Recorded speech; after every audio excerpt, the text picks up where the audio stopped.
Descubre la Biblia en 8 sesiones. Y el día de hoy vamos a la cuarta sesión, ¿ok? Estamos a la mitad. Hoy justamente vamos a estar a la mitad de esta serie. La primera sesión que vimos fue la introducción a la Biblia. Ahí estudiamos el valor de la Biblia, cuál es el valor de estudiar la Biblia, por qué podemos confiar en la Biblia, hablamos acerca de la veracidad de la Biblia, hablamos acerca de la historia de la Biblia, cómo fue que se conjuntó, y hablamos de las secciones en las que se dividen las Escrituras. Después de eso, pues bueno, ya pasamos a estudiar cada una de las secciones. Vimos que el Tanaj, o el Antiguo Testamento, se divide en ¿cuántas secciones? A ver, niños, ¿en cuántas secciones se divide el Tanaj, el Antiguo Testamento? Torah, ¿qué más? Nevim y Ketuvim. ¿Qué son los Nevim? ¿Qué significa la palabra Nevim? Profetas. Y Ketuvim, ¿qué significa?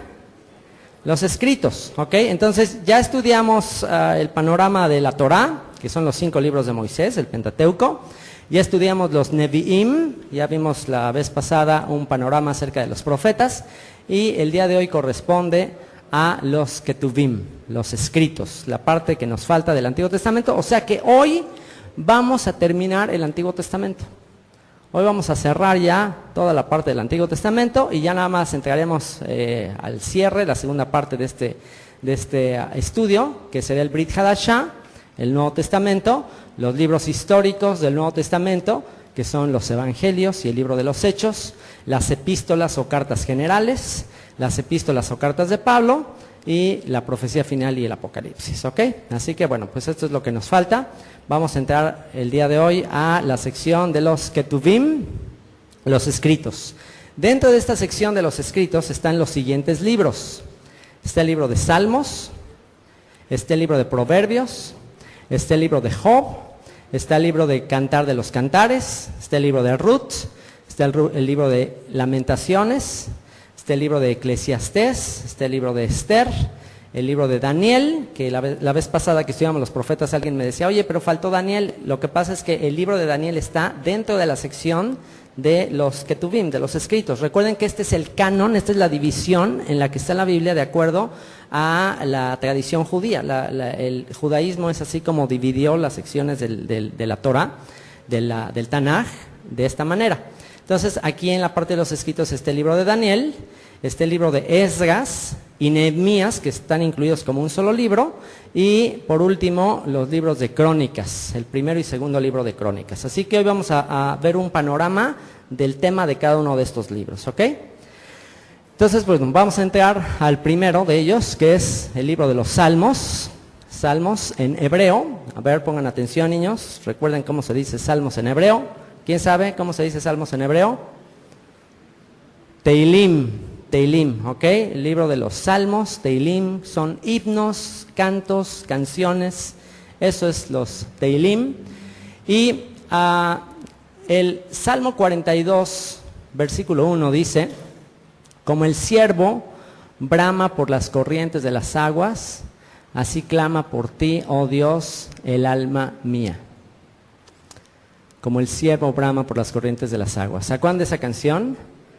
Como el ciervo busca por las aguas. ¿Se acuerdan? Ok. Todos los salmos son así. Los salmos son poesía, son canciones que fueron inspiradas en momentos muy específicos. Por ejemplo, esta utiliza una situación muy particular de lo que es un venadito que anda huyendo de su depredador, que lo anda persiguiendo. Y pues cuando estos venaditos se ponen muy nerviosos, pues el depredador, la fiera salvaje que los anda persiguiendo, huelen toda esa adrenalina que va dejando el ciervo. Entonces el ciervo tiene que andar corriendo y brama, o sea, anda buscando las corrientes de las aguas. ¿Por qué? Porque se echa un clavado y al sumergirse ahí, pues ya disipa el olor que deja por el temor que tiene que se lo coman. Y entonces, pues ya así se disipa y así ya evita que lo maten. Entonces, al escribir este salmo, pues es una reflexión, es un paralelismo con respecto a eso, de que así como este siervo busca por las corrientes de las aguas, así ¿qué es lo que a nosotros nos va a librar del peligro de nuestro depredador? Lo que hoy aprendíamos en la mañana, el sumergirnos en el agua de su palabra. Así como un venado entiende que puede morir en cualquier momento, a menos que se sumerja en esas aguas, de la misma manera nosotros nos refugiamos en el Dios de nuestra salvación. El anhelo más grande del corazón humano es estar en comunión con Dios y conocerle. No existe anhelo más grande que este. El problema es que muchos no lo saben, o en algún momento no lo sabemos, y pensamos que ese vacío que tenemos, ese anhelo que tenemos de llenar nuestra alma, a veces pensamos que lo podemos hacer con cualquier otra cosa, con bienes materiales, con trabajo, con cosas de este mundo, pero pues una vez que lo experimentamos todo eso, pues nos damos cuenta que hay algo que necesitamos y nos hace falta. ¿Y qué nos hace falta? Tener intimidad, tener comunión con Dios. Y ese es todo el tema del libro de los Salmos. ¿Okay? El título, Sefer Teilim, que significa rollo de alabanzas. ¿Quién lo escribió? Estos 150 salmos. Bueno, hay varios autores, la mayoría de ellos los escribió David, el rey David, el dulce cantor de Israel, así es como se le llama. Imagínate que así te llame el Señor. Imagínate, Omar, ¿dónde andas? ¿Dónde quedó Omar? Omar Reyes, aquí estás. Que así te llame el Señor, el dulce cantor de Israel, ¿no te gustaría? Bueno, pues nada menos que David escribió entre 73 y 75, hay dos que están de dudosa autoría, pero por lo menos escribió 73 de los 150 salmos. No ha habido un escritor de alabanza más prolífico, más fructífero que el rey David. También los hijos de Coré, Asaf, Salomón, Etán, Hesmán y Moisés también escribieron algunos de los salmos que aparecen en el libro de los Salmos. ¿Y de qué se trata? Todos estos salmos, todos estos himnos, ¿de qué se tratan? Bueno, son poesías, son canciones, es el himnario de Israel, es el libro de canciones de Israel, y no nada más de Israel, sino también del mundo entero. A lo largo de la historia los salmos se han recitado, se han cantado, pues en diferentes culturas.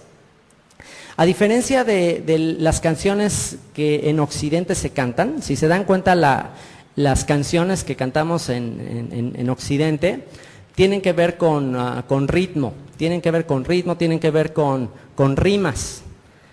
Para hacer una poesía, pues rima, y esa es la manera en Occidente que se hace la poesía. Pero en Medio Oriente, la poesía hebrea tiene la característica de que no necesariamente es rítmica, sino es temática. O sea, se trata de cada canción tiene un tema específico. Utiliza, en vez de usar rimas, utiliza contrastes. ¿Ok? De repente te dice algo y te lo contrasta con otra cosa. ¿Ok? Entonces utiliza contrastes, utiliza paralelismos, usa imágenes de la naturaleza para ilustrar una cuestión espiritual, utiliza hipérbolas. Hipérbolas son como a veces exagera demasiado una cosa con el propósito de manifestar la emoción lo más posible. Utiliza también acrósticos, a veces de cada una de las letras del abecedario hebreo, del alefato hebreo, que con cada letra empieza una frase. Empieza con Aleph, empieza una frase, con la Bet empieza otra frase. Esa es una manera de hacer acrósticos. Y bueno, Teilim, el libro de los Salmos, es el libro más citado en el Nuevo Testamento. De todos los libros del Antiguo Testamento, el que más se cita es el libro de los Salmos. ¿No les parece interesante? El libro que más citó Yeshua, Jesucristo, fue el libro de Deuteronomio. Pero ya en general, en todo el Nuevo Testamento, el texto que más se utiliza para fundamentar la doctrina es el libro de los Salmos. Este libro de los Salmos ha acompañado a Israel y al ser humano en los momentos más claves de su existencia. Como por ejemplo, George Bush en su discurso sobre el 11 de septiembre, y no es por exaltar a George Bush o decir que estamos de acuerdo con George Bush, ese es otro tema, solamente para que ustedes alcancen a captar el alcance que tuvo el libro de los Salmos, y en especial uno de los Salmos. ¿Cuál ustedes consideran que es el Salmo quizás más famoso de todos los 150? ¿Cuál creen?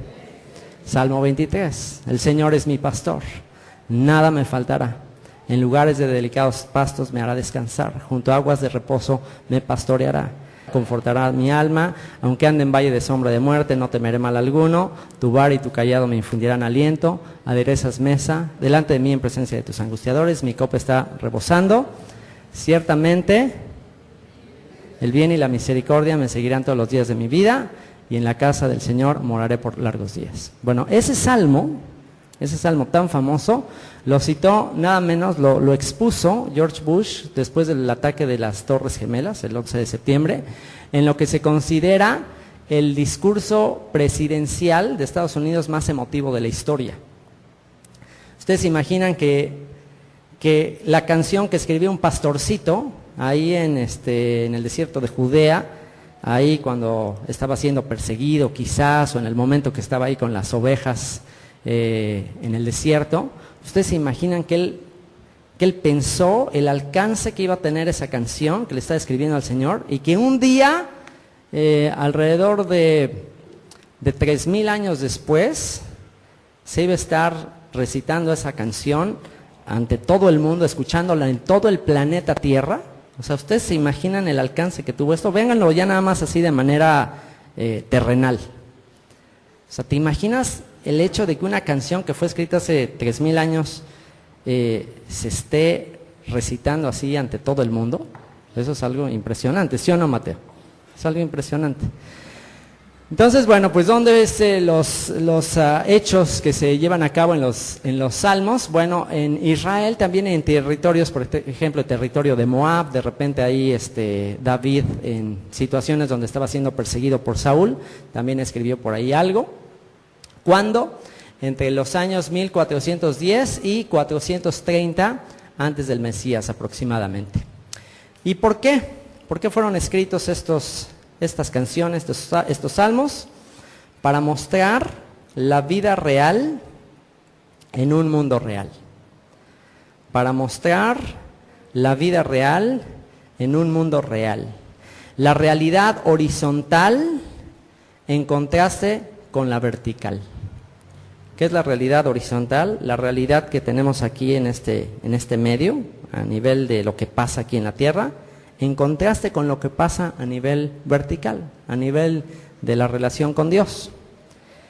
Este es uno de los textos que más expresan esto que les estoy diciendo, que dice: Dios, Dios mío, ¿por qué me has desamparado? ¿Por qué me has desamparado? Elí, Elí, lama sabactani. ¿Por qué estás tan lejos de mi salvación y de las palabras de mi clamor? ¿Saben qué salmo es este?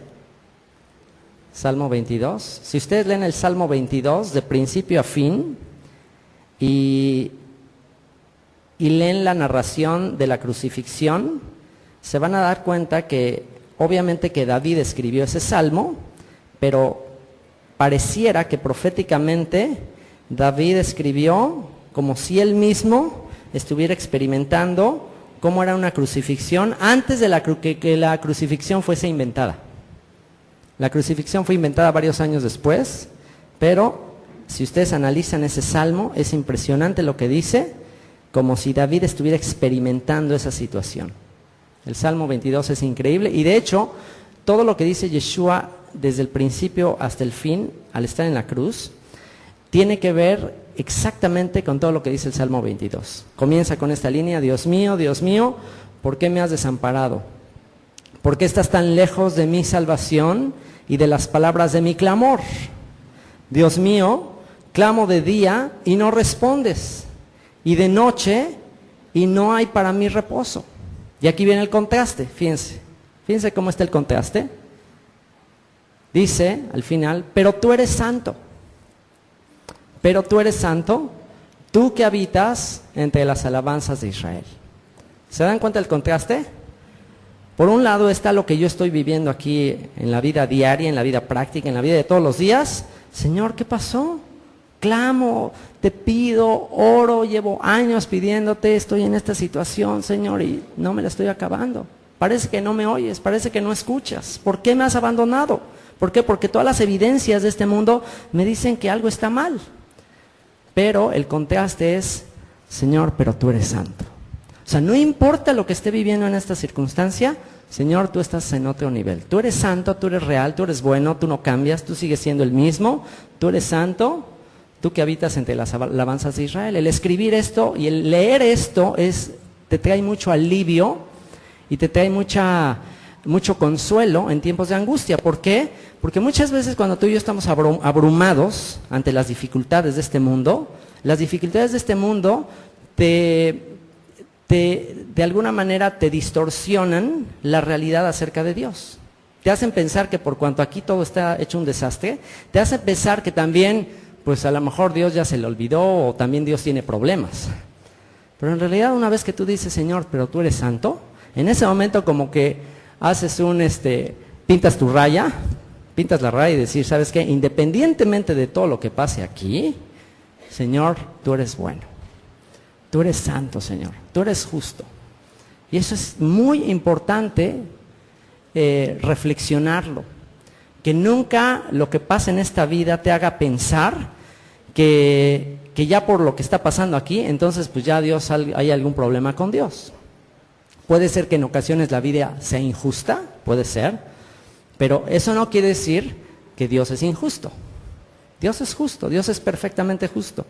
Puede ser que a veces algo suceda en la vida que no es bueno, pero eso no quiere decir que Dios sea malo o Dios no sea bueno. No, Dios sigue siendo bueno, Dios sigue siendo justo, Dios sigue siendo perfecto, pero a veces esta vida no lo es. Pero tenemos que aprender a separar la vida de Dios. ¿Por qué? Porque la vida, la creación no es Dios. Dios no es la creación, Dios está por encima de la creación. Así que ese es uno de los temas de los salmos. Los salmos es el desahogo del ser humano, el desahogo en tiempos de angustia, el desahogo en tiempos difíciles y el clamor del ser humano por relacionarse con un Dios que está por encima de la realidad que vivimos todos los días. Así como la Torá es el libro de instrucción, los salmos es el libro de devoción.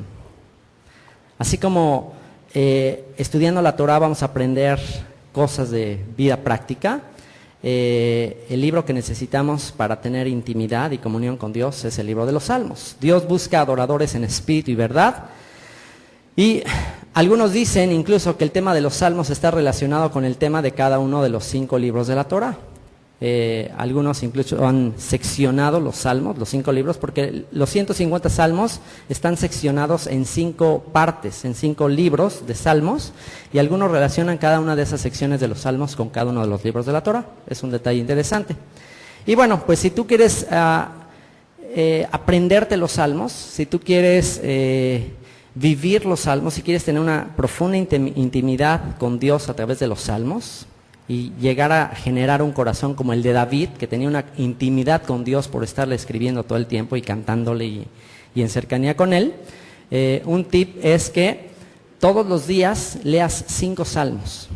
En la mañana, antes de comenzar, lee 5 salmos. Y en un mes, leyendo 5 salmos, ya leíste todo el libro de los salmos, los 150 salmos.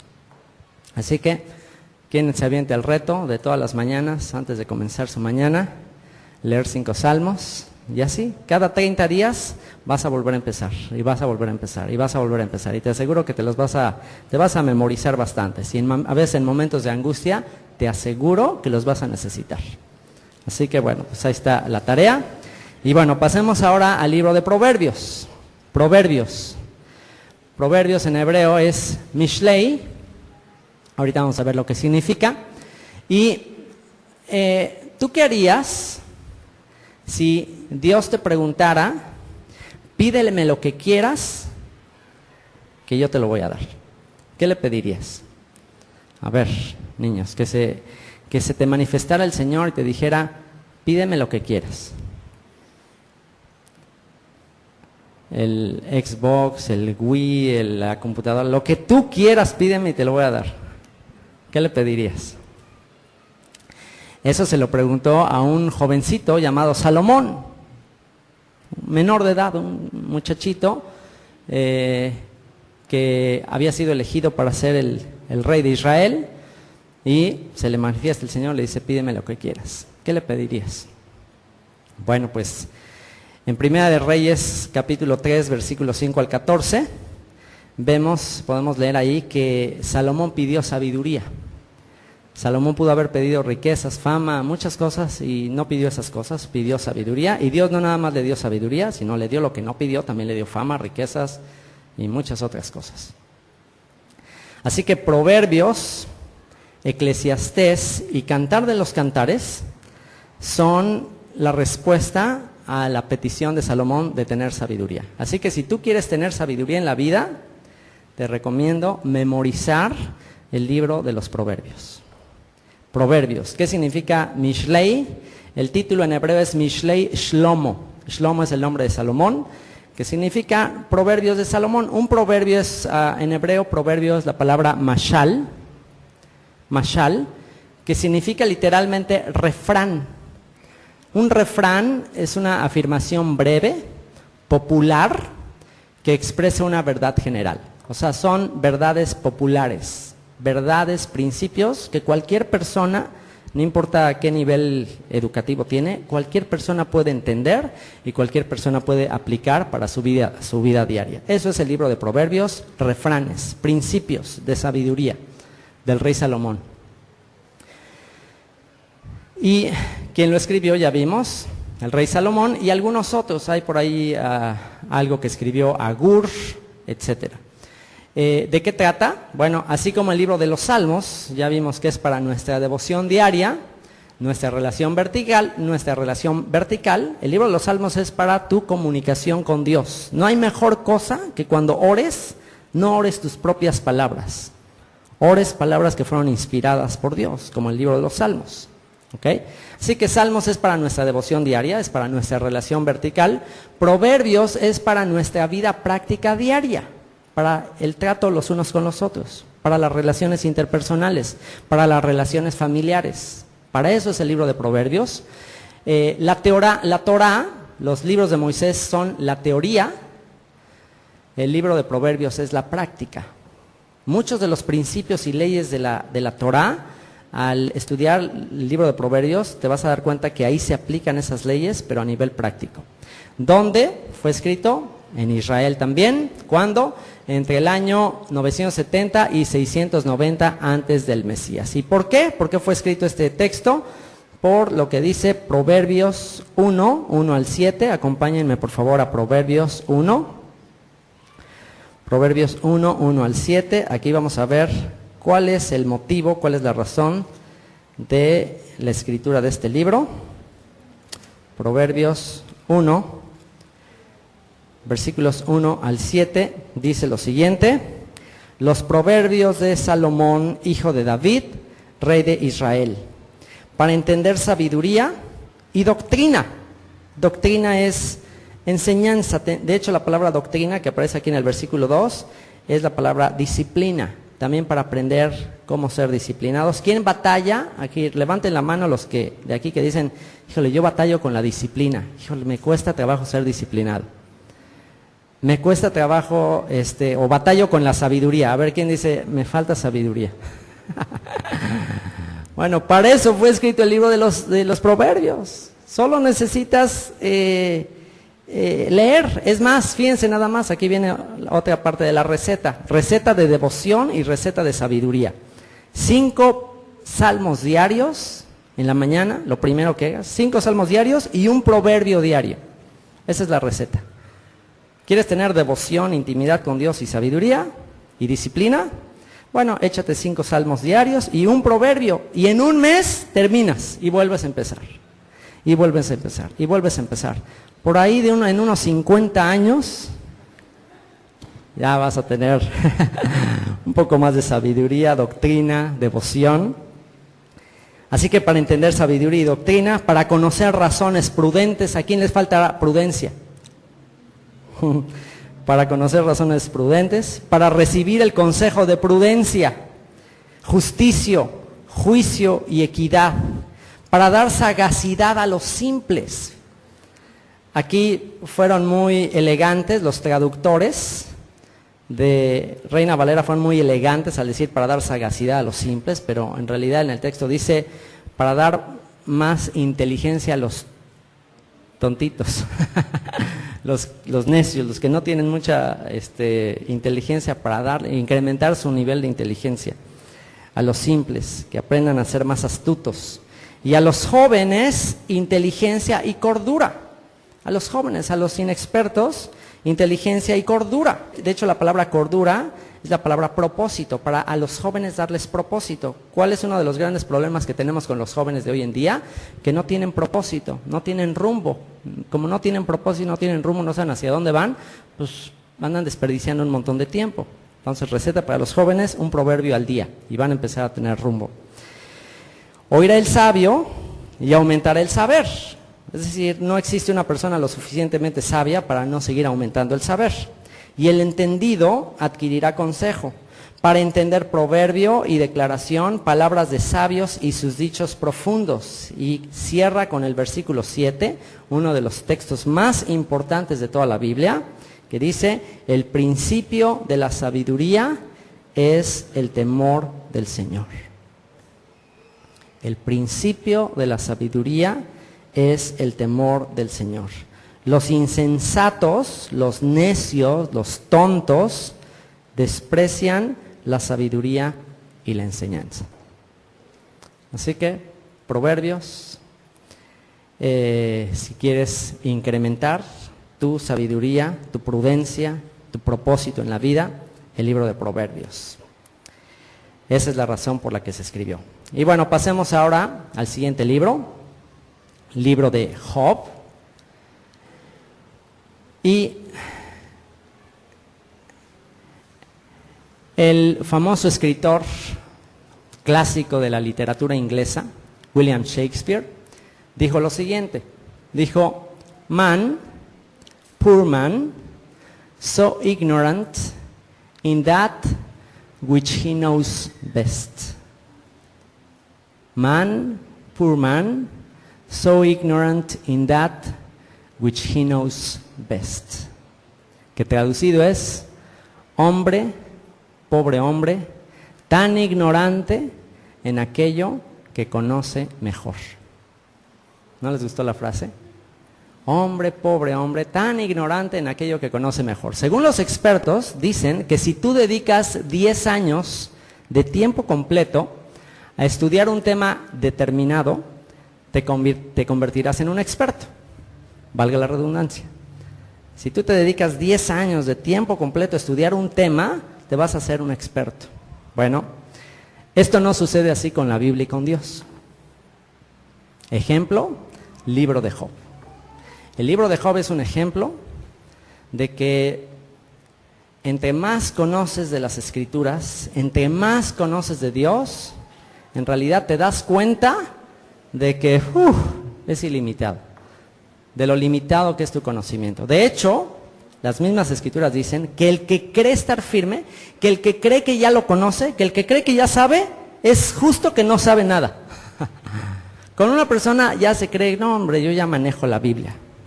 Yo les puedo decir que a mí, para lo que a mí me sirvió haber estudiado, y les enseño mi Biblia página por página desde Génesis hasta Apocalipsis, y la tengo comentada, cada página la tengo comentada, casi cada versículo tengo algún comentario en todos los versículos de mi Biblia. ¿Y saben para qué me sirvió a mí esto? Para decir que es imposible realmente conocer toda la profundidad de este libro. Entonces, cuando me encuentro por ahí algunas personas diciendo, yo ya que tengo que aprender, yo ya llevo 50 años de pastoral, lo que sea, y que ya con una actitud arrogante, ahí es donde me doy cuenta que no tienen ni idea de la Biblia. Porque entre más conoces realmente de la Biblia, más te das cuenta cuán ignorantes somos. Y de eso se trata el libro de Job. Job, un hombre que aparentemente tenía mucha experiencia con Dios, un varón perfecto, recto, temeroso de Dios, apartado del mal, al final de su vida, ya después que fue probado y todo, ¿qué terminó diciendo al final de su vida? Cuando se supone que él ya super conocía a Dios, ¿qué dijo al final después de esa prueba? Dijo: de oídas te había oído, mas ahora mis ojos te ven.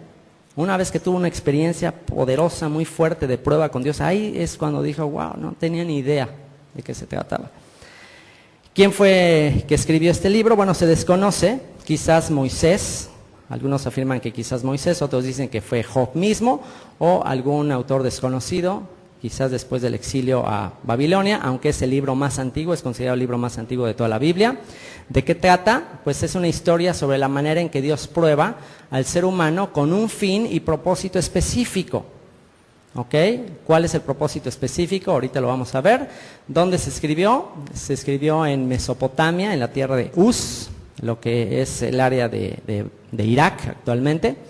Cuando, bueno, les digo que se desconoce, quizás fue en una época ligeramente previa a Abraham. Algunos dicen que era nieto Job de uno de los hermanos de Abraham.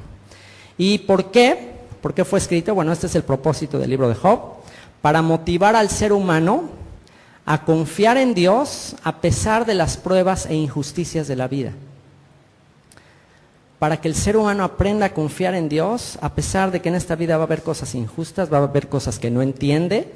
Si ustedes se dan cuenta, todo el libro de Job fue un intento de parte de Job y de sus amigos de tratar de entender por qué le pasó a Job lo que le pasó. Y trataron de dar explicaciones y explicaciones de por qué, pero al final ninguno de ellos supo realmente por qué les pasó. ¿Por qué? Porque la escena en el cielo, esa pues nadie la pudo ver. Y a pesar de que ellos cuestionaron y preguntaron, y Job preguntó y preguntó y preguntó por qué le pasó, al final recibió una respuesta de por qué le pasó lo que le pasó. No recibió una respuesta. La única respuesta que recibió es: Job, no te preocupes, sé lo que estoy haciendo. Mira, le dio una cátedra el Señor de toda la creación, de todo lo que hacía, de cómo está al pendiente de las constelaciones, de cómo está al pendiente de los embarazos de las cabras monteses, de cómo está al pendiente de los cachorritos de león que necesitan su comida cada mañana, de cómo está al pendiente del granizo que cae de las nubes, que cómo está al pendiente de que cada una de las hojuelas de nieve que caen, cuando cae nieve, cada una de las hojuelitas de nieve tiene una forma diferente, geométrica. Si tú pones en el microscopio esas hojuelitas, te das cuenta que ninguna es igual a la otra. Entonces, después de que Dios le da una cátedra acerca de la creación y el universo, lo que le está tratando de decir a Job es: Job, no te preocupes, sé lo que estoy haciendo. No desconfíes de mí, tranquilo. Y ya una vez que le da esa cátedra, pues ya lo único que hace Job es decir: voy a poner mi mano sobre mi boca. O sea, ¿cómo me atreví a cuestionarte? O sea, ¿cómo me atreví a preguntarte si era correcto lo que estabas haciendo?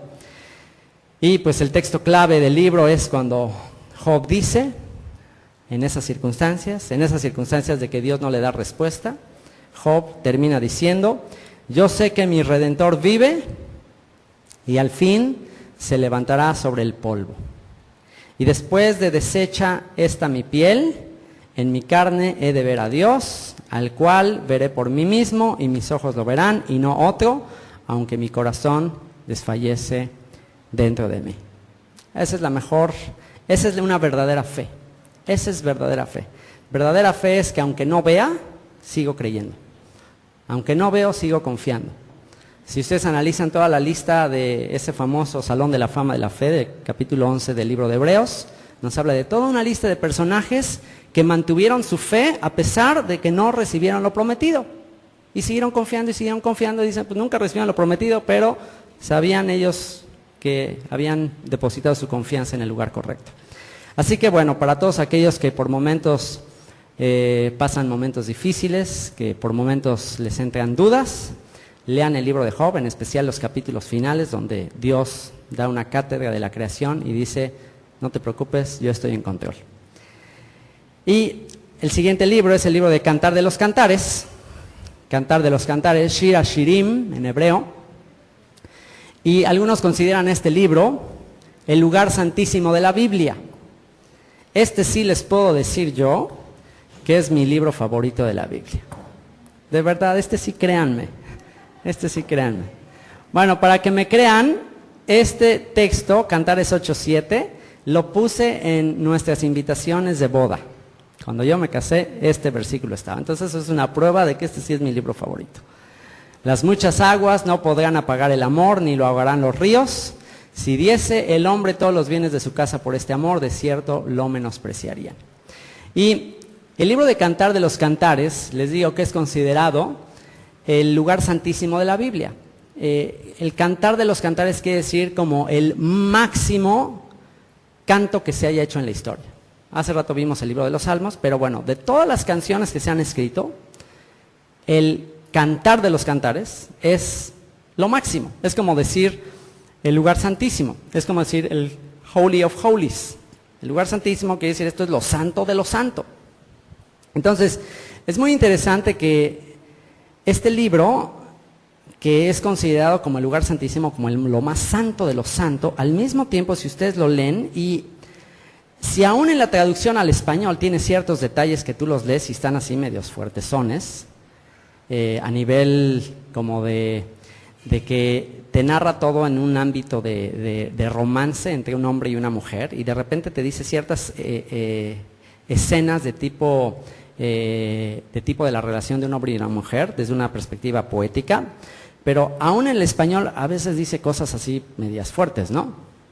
Bueno, pues si este libro lo leyeras en hebreo, te sorprenderías más, porque tiene unos matices así ya medios fuertes, ¿no? En Israel, en Tel Aviv, en las discotecas a veces ponen canciones con letras basadas en el Cantar de los Cantares, ya están todos los chavos cantándolas, y tiene tintes así medios fuertes.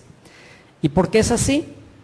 Bueno, los rabinos dicen que en los temas, en este mundo, en los temas más sagrados que existen, que lo más sagrado que Dios ha hecho, también allí está lo más profano. Es decir, todo lo que Dios ha hecho puede tener una carga positiva o una carga negativa.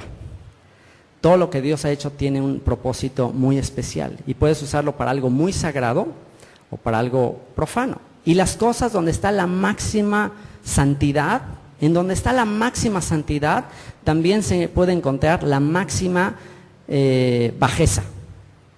Ejemplo, pues este libro que es música, es un canto, es una canción, y sexualidad, intimidad. Toda esa cuestión de la intimidad y la sexualidad es una especie de hacer una ilustración de la intimidad que hay entre Dios y su pueblo Israel. Y como ejemplo de esto, entre lo más sagrado también está lo más profano. El ejemplo es la sexualidad y la música. Si ustedes se dan cuenta, estos temas son en los que Dios puso el máximo nivel de santidad, por eso la santidad del matrimonio tiene que ser muy especial. La música, pues ¿cuál es el uso más sublime de la música? Pues la alabanza fue creada para alabar al Señor. Pero si tú te das cuenta, también en la música actualmente está lo más profano y lo más bajo. De hecho, los elementos que más se utilizan para corromper a la juventud y a la humanidad, en dónde se hallan los temas donde más se puede corromper a la humanidad, justamente en la sexualidad y en la música. Ese famoso dicho de sexo, drogas y rock and roll, o sea, es justamente utilizar algo que fue hecho para algo sublime, para algo muy elevado, y degradarlo y usarlo para algo bajo. Por ejemplo, la palabra música en griego es la palabra musik. Y vean cuál es la definición de enciclopedia de esta palabra. Dice, musik es el arte de las musas. Las musas también se les conocía como ninfas o como espíritus, que eran las hijas de Zeus. Dentro de la mitología griega se decía que las musas eran estas, en las pinturas de mitología aparecen estas mujeres picaronas ahí sin ropa y que andan ahí como espíritus, y se decía en la mitología griega que eran los que inspiraban a los seres humanos a hacer la música. Entonces de ahí se deriva todo el aspecto de la música, y dice que es el arte de organizar sensible y lógicamente una combinación coherente de sonidos y silencios utilizando los principios fundamentales de la melodía, la armonía y el ritmo, mediante la aplicación de complejos procesos psicoanímicos. Entonces, si se quedaron con cara de what, pregúntenle a Dani Fuentes que les explique esto, que se los desmenuce. Y bueno, el punto es que de acuerdo, como les digo, a la mitología griega, estas eran musas que inspiraban a los seres humanos para crear música. Entonces, la música puede usarse para algo profano o para algo divino. Este Cantar de los Cantares, pues es una exaltación, una alabanza al romance divino. Y bueno, pues también se puede utilizar, como les digo, la música para algo profano. Por eso es que tenemos que tener mucho cuidado con el aspecto musical, porque la música es espiritual, es una realidad. La música es espiritual. No sé si les ha pasado que incluso puede ser que ni siquiera entiendas la letra y tú nada más empiezas a escuchar ciertos tonos y ya empiezan a influenciar tu estado de ánimo. O sea, está comprobadísimo que las notas, los tonos, tienen influencia sobre el estado de ánimo. Hace poco platicaba con un joven de aquí de la congregación, pues de que él ponía cierta música y dice, yo ponía esa música y automáticamente me empezaba a deprimir, me empezaba a sentir triste, decaído y me empezaba a entrar como enojo. Y pues también nos ha pasado del otro lado, ¿no? A veces, pues cuando ponemos alguna canción y que está en hebreo, por ejemplo, una canción de alabanza, y a lo mejor no entiendes muy bien las letras, pero tú entiendes la intención y escuchas algo y algo te mueve dentro de ti. Así que, bueno, pues ese es el poder de la música, el poder de la poesía, el poder del libro de Cantar de los Cantares, escrito por Salomón. Es un poema romántico, se escribió en Jerusalén, aproximadamente en el año 965 a.C. ¿Y por qué? Fue escrito para ilustrar el gozo del romance e intimidad entre Dios e Israel. Si ustedes quieren saber por qué es mi libro favorito, les recomiendo escuchar el comentario verso por verso, está en la página de Descubre la Biblia.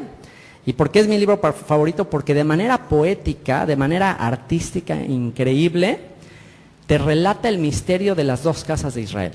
El misterio de Israel al ser sembrado entre las naciones, la Sulamita, esta mujer que dice que se hizo morena, se hizo como que se hizo muy morena a causa del sol. Dice, no me desprecies porque soy morena, sino que el sol me miró. Y todo eso tiene que ver con interpretaciones de lo que sucedió con Israel en el exilio, al adorar y rendir culto al sol y a los dioses, y pues que se perdió la identidad, y que el Señor en su misericordia la rescataría, el amado que viene a salvarle, y que viene y toca la puerta y ella le rechaza, y toda una historia de un conflicto que hay entre estos dos esposos, pero al final terminan reconciliados, y al final el texto es preciosísimo donde dice, vuelve Sulamita, vuélvete, y dice, ¿qué ves en la Sulamita? Y dice, veo como el encuentro de dos campamentos.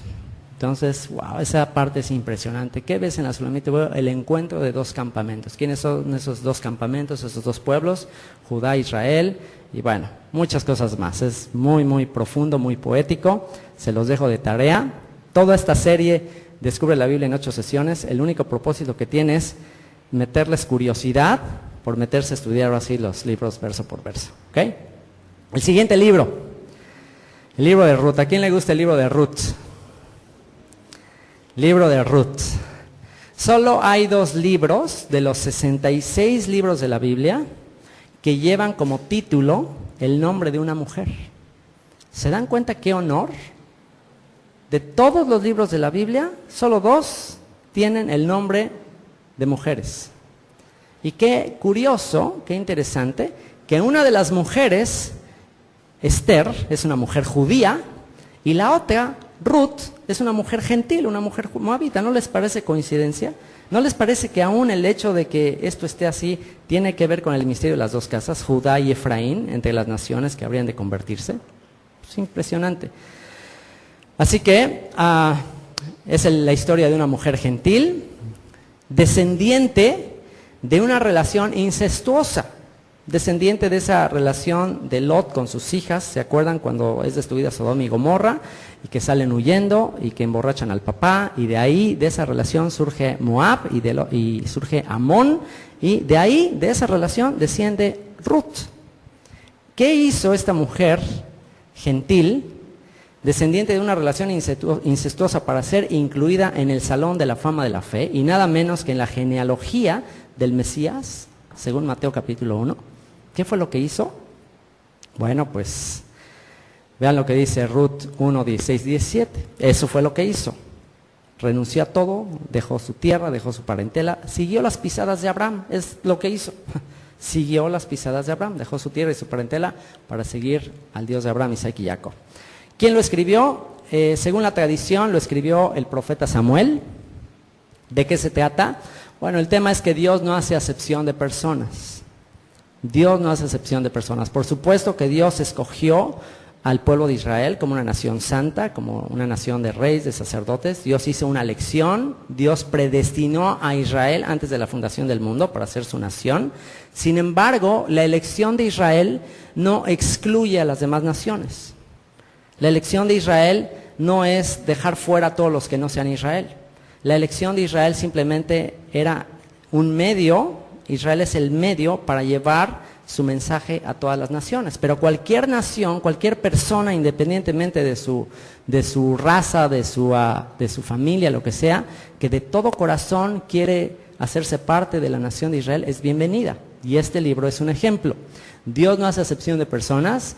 Dios recibe a todo aquel que reconoce que solo Él es el único Dios verdadero y que está dispuesto a dejar todo por seguirle. Él es decir, seguir las pisadas de Abraham. Eso es lo que ella hizo. Abraham era extranjero. Abraham era vivía en Ur de los Caldeos, era un iraquí, y él dejó su tierra, su parentela, por seguir al único Dios verdadero.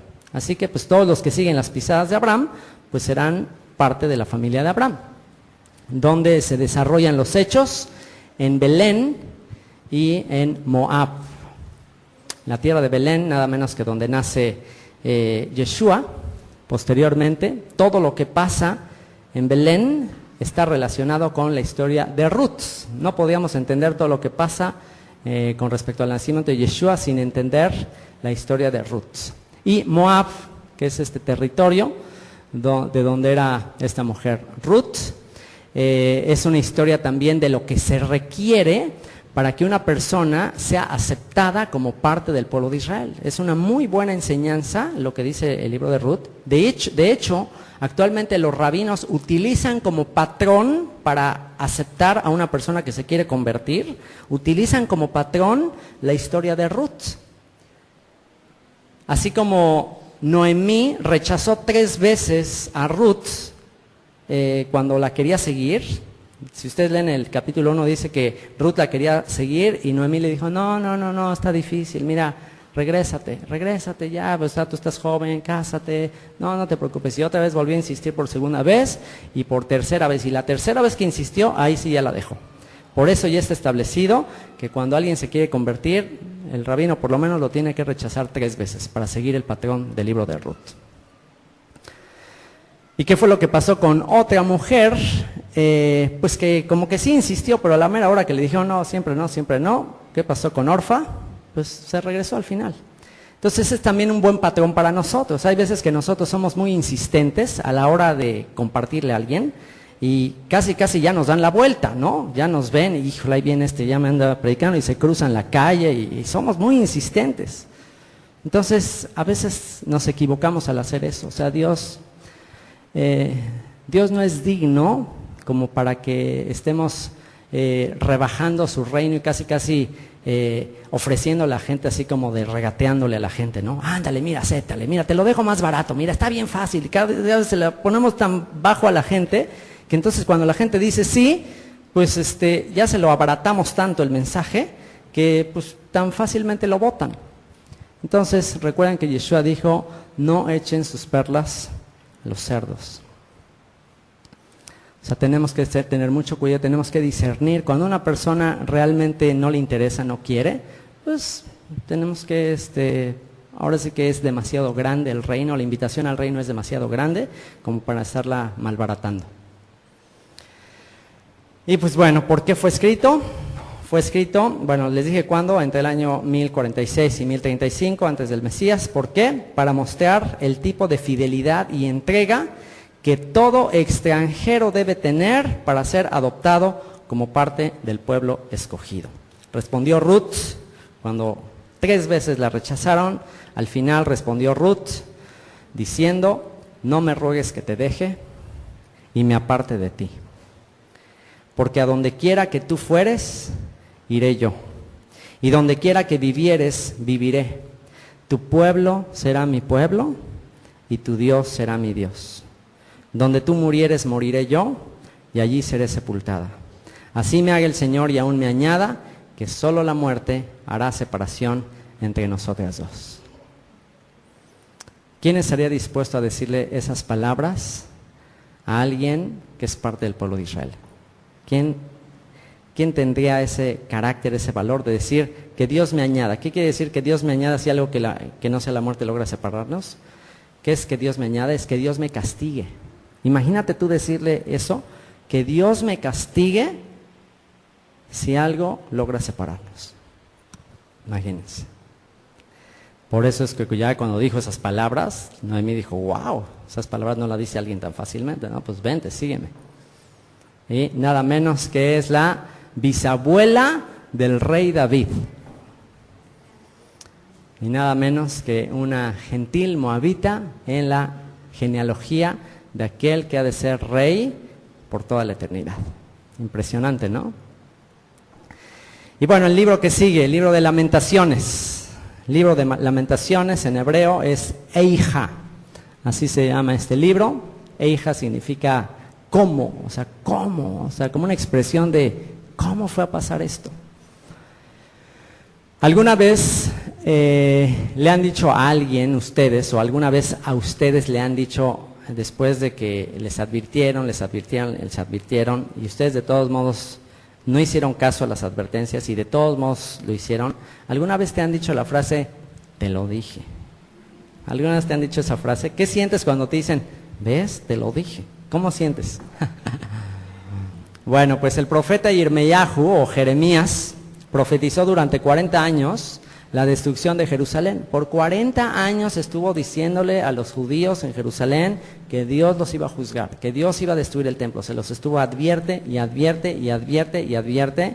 Insistió en la urgencia de la teshuvá, o de que el pueblo se arrepintiera. Sin embargo, no tuvo éxito. Por más que les dijo, por más que les insistió, no tuvo éxito.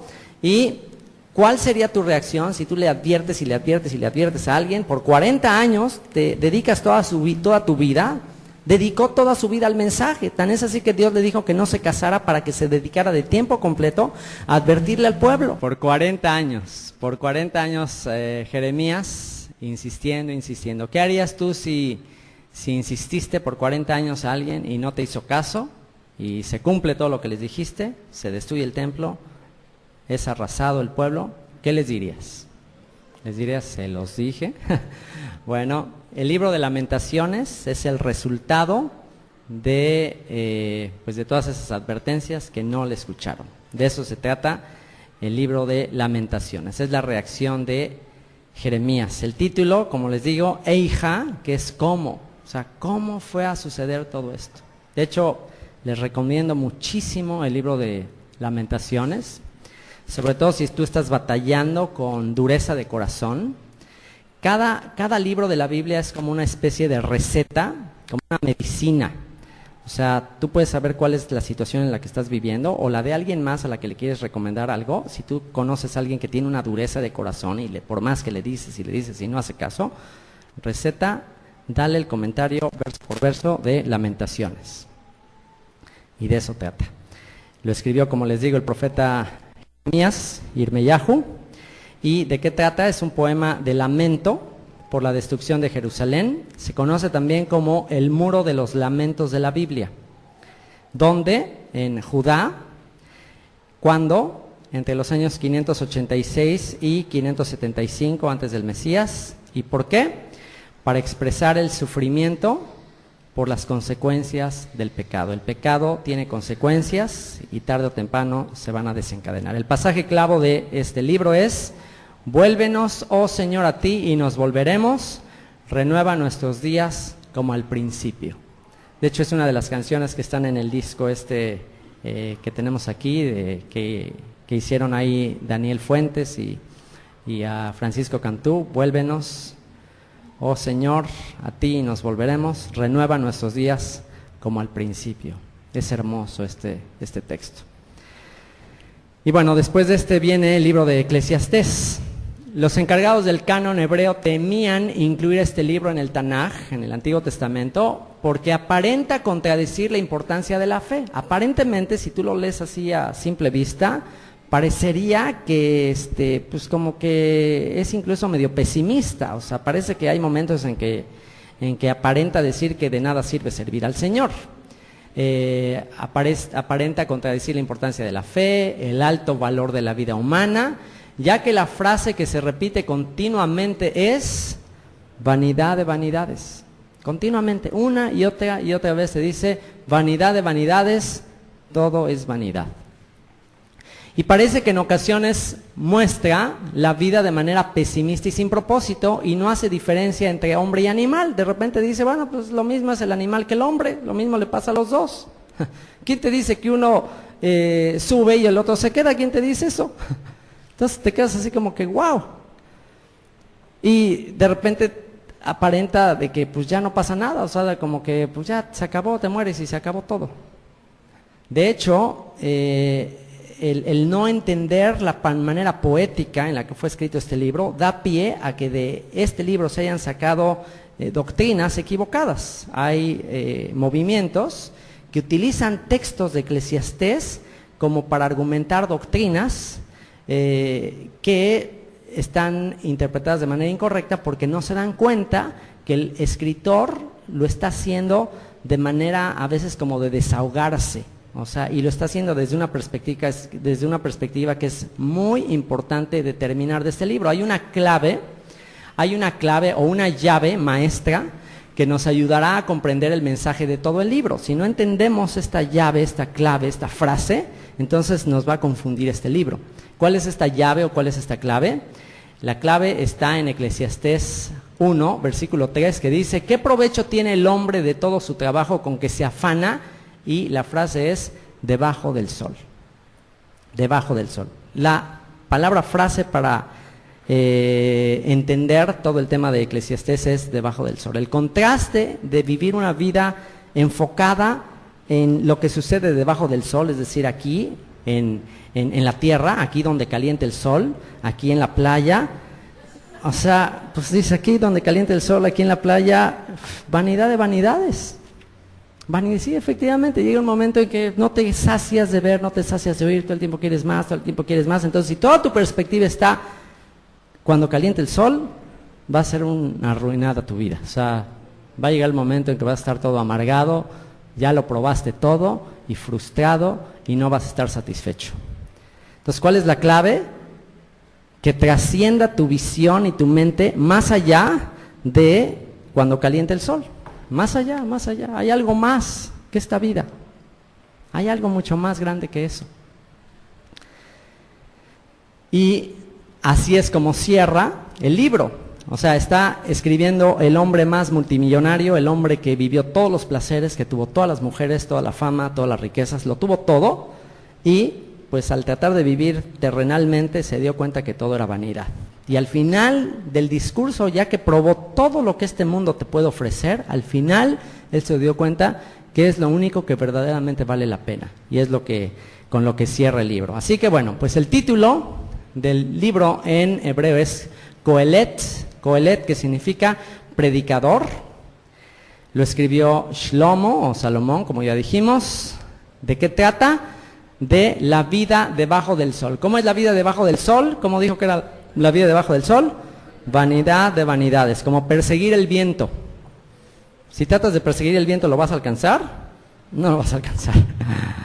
¿Dónde? En Jerusalén, ¿cuándo? Aproximadamente 935 antes del Mesías. ¿Por qué? Para descubrir el verdadero propósito de la vida. El verdadero propósito de la vida, ¿cuál es? Al final lo dijo Eclesiastés 12:13, ya que lo experimentó todo, él llegó a la conclusión de que el fin de todo el discurso oído es este: teme a Dios y guarda sus mandamientos, porque esto es el todo del hombre. Teme a Dios y guarda sus mandamientos, porque esto es el todo del hombre. Eso es a la conclusión que llegó el hombre más multimillonario de la historia, después de que lo probó todo. El siguiente libro, el libro de Esther, muy interesante este libro.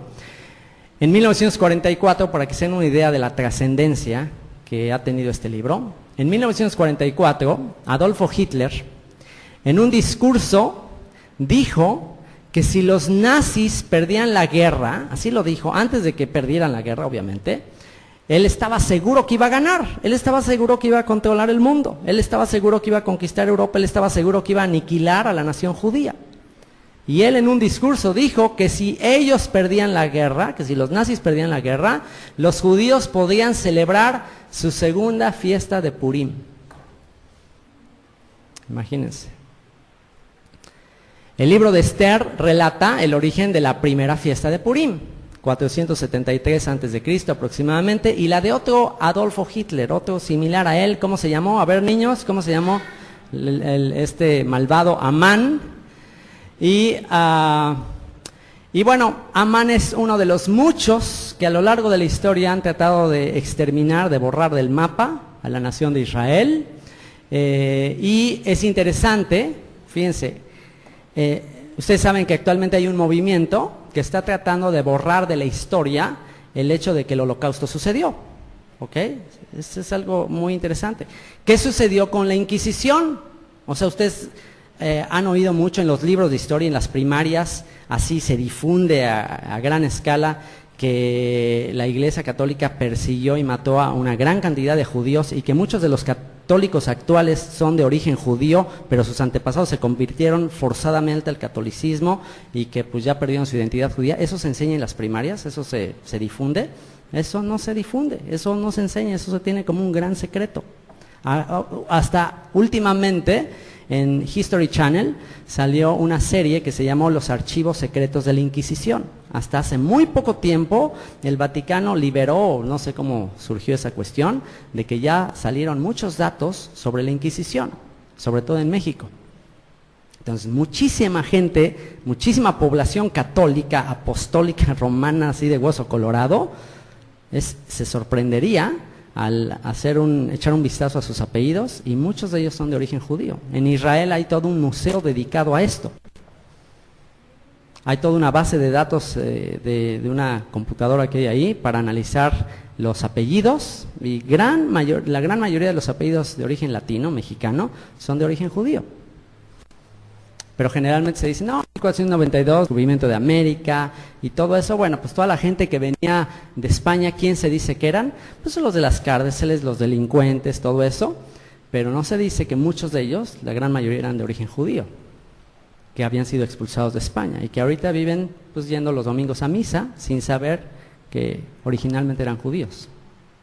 Pero ese secreto ya se olvidó, eso pues ya se trató de guardar.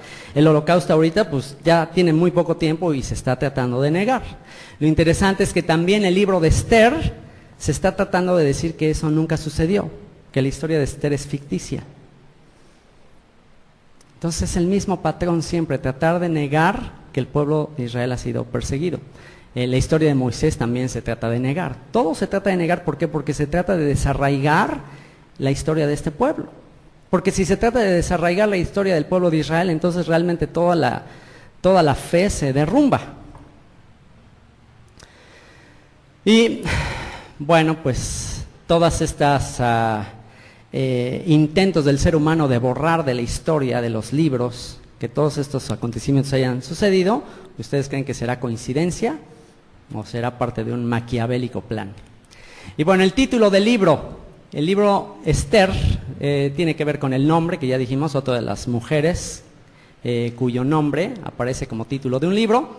Es un nombre persa, el nombre de Esther es un nombre persa que tiene que ver con una diosa llamada Ishtar o Astarte, y que obviamente ella tomó una identidad gentil para camuflajearse, porque pues su vida tenía un propósito muy especial. Algunos dicen que también significa el nombre Esther, que también significa oculto, como las estrellas que se ocultan de día para manifestarse en la noche, sinónimo de prueba, de tribulación, de ausencia de luz. Solo 2 libros de la Biblia tienen el nombre de una mujer, el otro es Ruth, su nombre verdadero era Hadassah, que significa mirto. ¿Quién lo escribió? según Josefo, según un historiador judío llamado Josefo, lo escribió Mardoqueo o Mordejai. Y el final quizás lo escribió Esdras o Nehemías. ¿De qué se trata? Se trata de la salvación de los judíos ante la amenaza de exterminio total. ¿Dónde? En el reino de Persia. ¿Cuándo? Entre 486 y 435 a.C., aproximadamente. En 538 a.C. había más de 2 millones de judíos en Babilonia, que fue conquistada por Persia y que Ciro les permitió volver a su tierra, pero solo 50,000, aproximadamente el 2.5%, volvieron de Babilonia, como remanente fiel. El resto quedó para disfrutar las comodidades de Babilonia. Fíjense qué interesante esto, y no duden que el patrón de la historia se repetirá una vez más. Cuando termina el exilio de Babilonia, Ciro, el rey de los persas, les da oportunidad a los judíos que se quisieran regresar a Jerusalén a edificar la nación, a hacerlo. ¿Ok?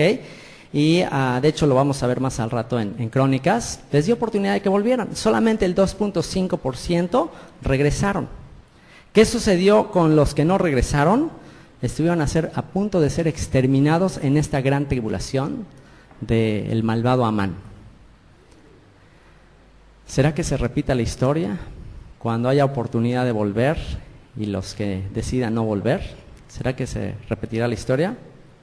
Bueno, pues eso lo veremos. ¿Y por qué?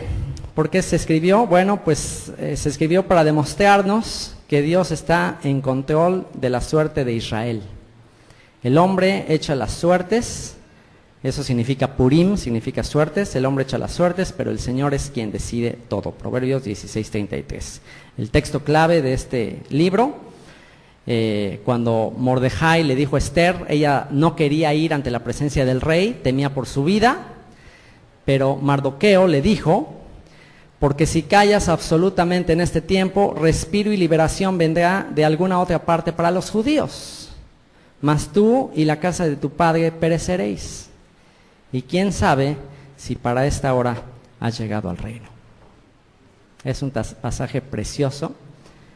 Le dijo, ¿sabes qué? Mira, de todos modos Dios va a salvar a su pueblo porque Dios es fiel y Dios dijo que siempre iba a preservar a su pueblo, pero a lo mejor para eso llegaste a esta hora. A lo mejor para esa hora. Y entonces ahí toma la decisión de interceder por su pueblo. Y bueno, pues estamos por terminar. Libro de Daniel, que esta profecía de Daniel está dentro de esta sección de los Ketuvim, como dijimos. Dice el capítulo 12, verso 4 de Daniel, pero tú, Daniel, guarda en secreto estas palabras y sella el libro hasta el tiempo del fin. Fíjate lo que dice este libro, que las palabras del libro de Daniel iban a estar selladas, es decir, no se iban a poder comprender plenamente. ¿Hasta cuándo? Hasta el tiempo del fin. ¿Por qué hasta el tiempo del fin podían interpretarse las profecías de Daniel? Porque muchos de los acontecimientos que él narra sobre cosas muy específicas de imperios que iban a dominar a Israel, solamente cuando sucedieran esos hechos tú podías ya mirarlo de adelante para atrás, es decir, en el futuro tú puedes ahora leer la profecía de Daniel y entonces ahora sí puedes entender las bestias a quién se refiere. Ahora sí puedes entender, estas bestias de las que habló, ya entendí, es Babilonia, es Persia, es Grecia, es Roma, órale, Roma, y entonces ya las puedes entender. ¿Por qué? Porque ya pasó, ya lo puedes ver hacia atrás.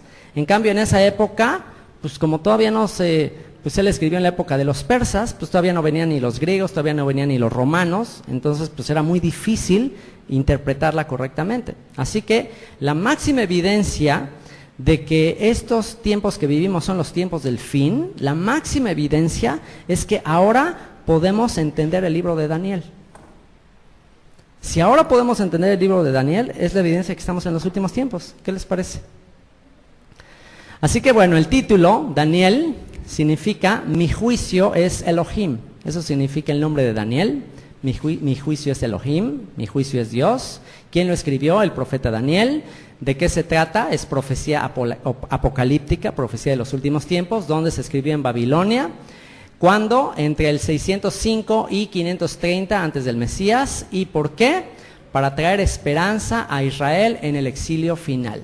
Para que aquellos que llegaran a entender la profecía de Daniel estuvieran con la esperanza de que el exilio está a punto de terminar. Y vaya que está a punto de terminar. Y esta es la esperanza que tenemos que tener. Daniel 12, 2-3, de mis versículos favoritos. Y muchos de los que duermen en el polvo de la tierra serán despertados, unos para vida eterna y otros para vergüenza y confusión perpetua. Los entendidos resplandecerán como el resplandor del firmamento, y los que enseñan la justicia a la multitud como las estrellas a perpetua eternidad.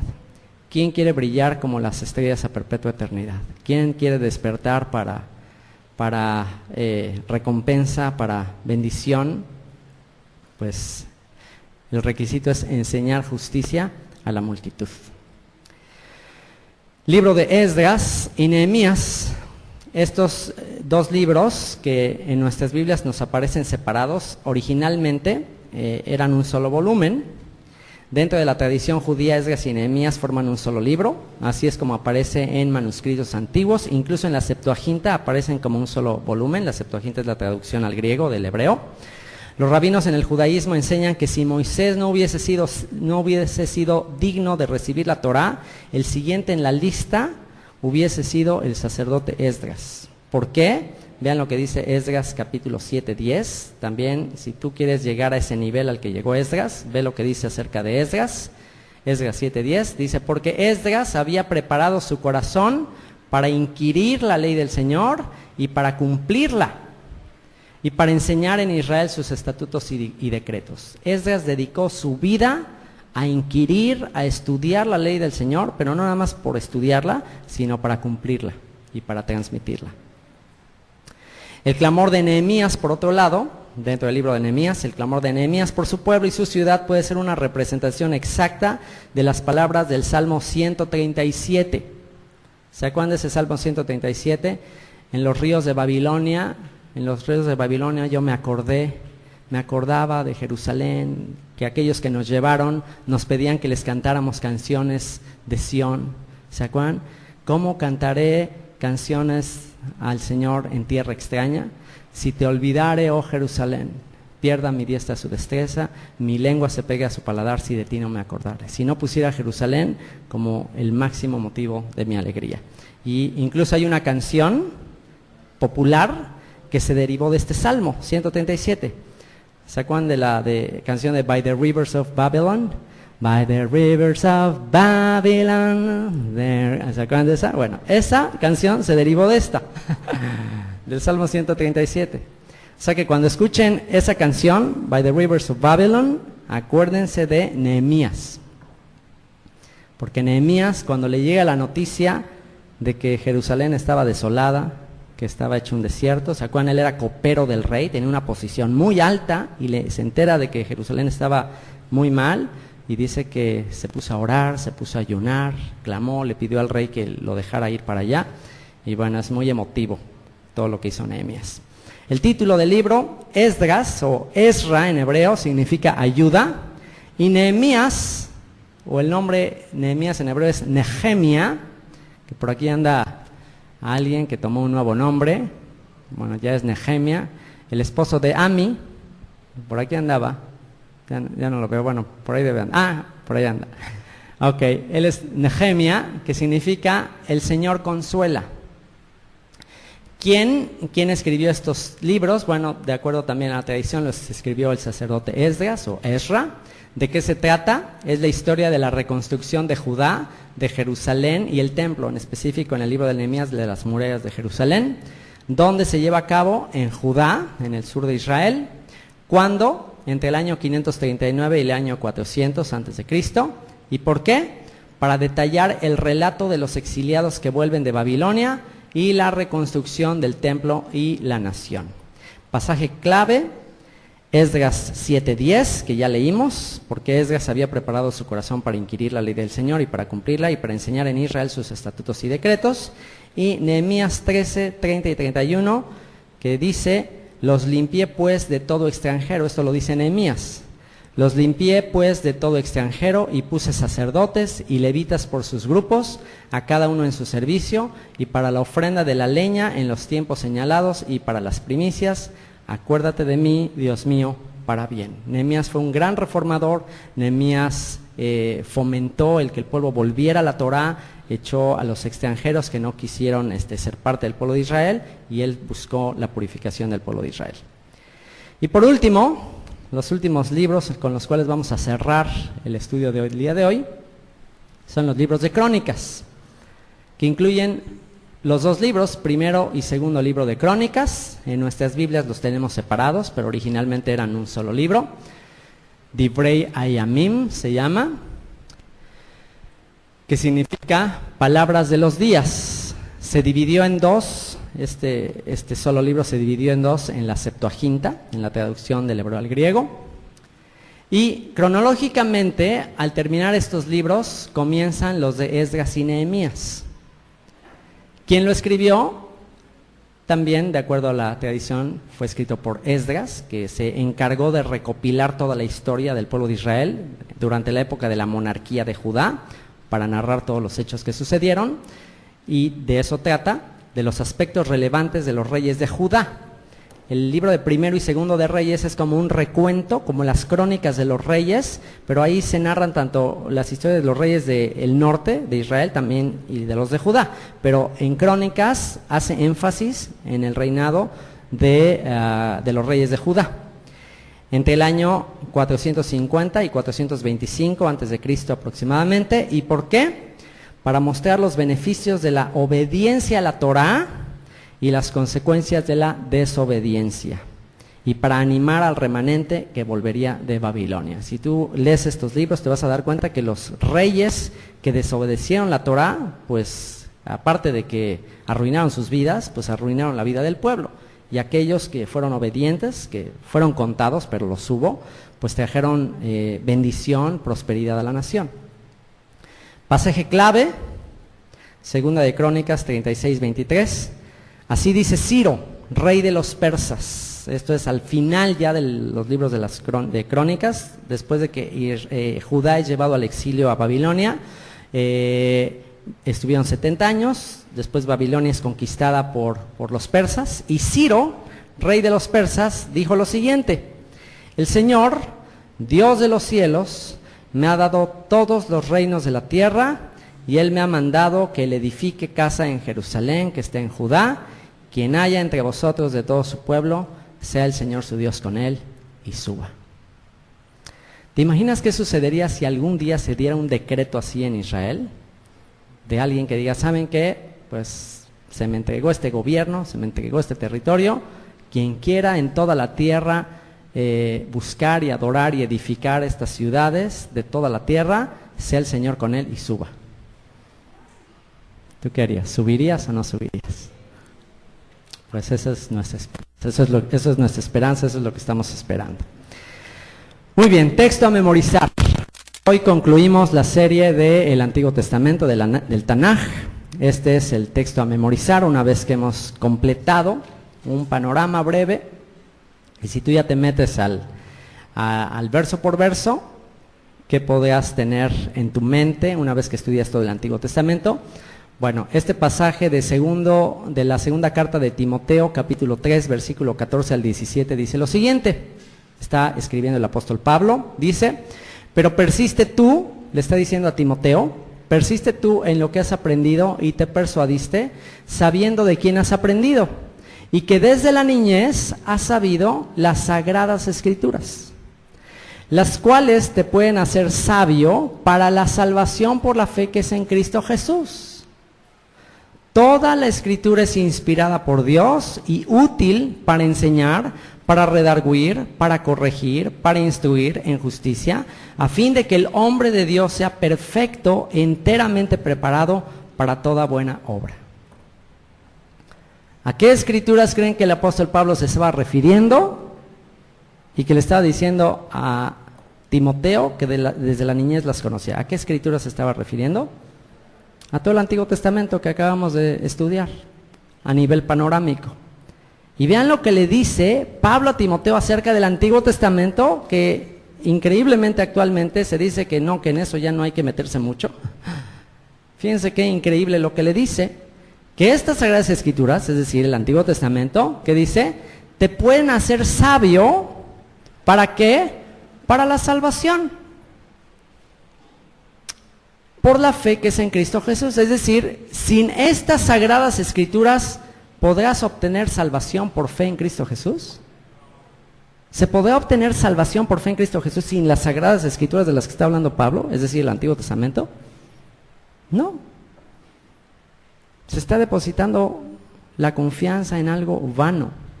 La fe tiene que estar depositada en las sagradas escrituras, en lo que fueron las sagradas escrituras para los apóstoles, para asegurarnos que estamos edificando sobre la roca.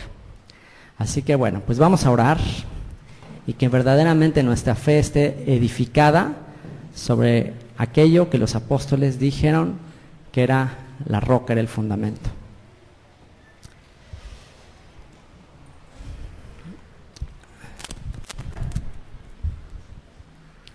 Señor, te damos muchas gracias por habernos dado únicamente un panorama, solamente una probadita de lo que las escrituras que tú les diste a los apóstoles y con las que fueron capaces de revolucionar el mundo, con las que fueron capaces de traer salvación a tanta gente, Señor, a tantas naciones. Padre, yo te ruego que nos ayudes a volver a esta fe, a esta doctrina, a esta instrucción, que nuestra salvación esté verdaderamente fundada en los textos que tú inspiraste a tus profetas, a los maestros que tú enviaste, Señor, y que sin duda nos dan testimonio acerca de ti, Señor. Te rogamos que nos libres de cualquier engaño, de cualquier dogma o doctrina de hombre que contradice tu palabra, Señor, que nos libres de la religiosidad y de cualquier sistema que vaya en contra de esas sagradas escrituras que nos pueden hacer sabios por la fe en Cristo Jesús para nuestra salvación. Esa verdadera fe como la que tuvo Yeshua el Mesías, Señor.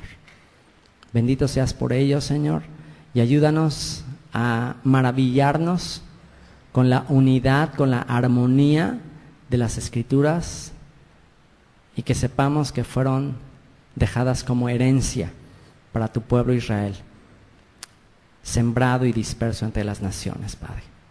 Te lo rogamos en el nombre y por los méritos de Yeshua. Amén.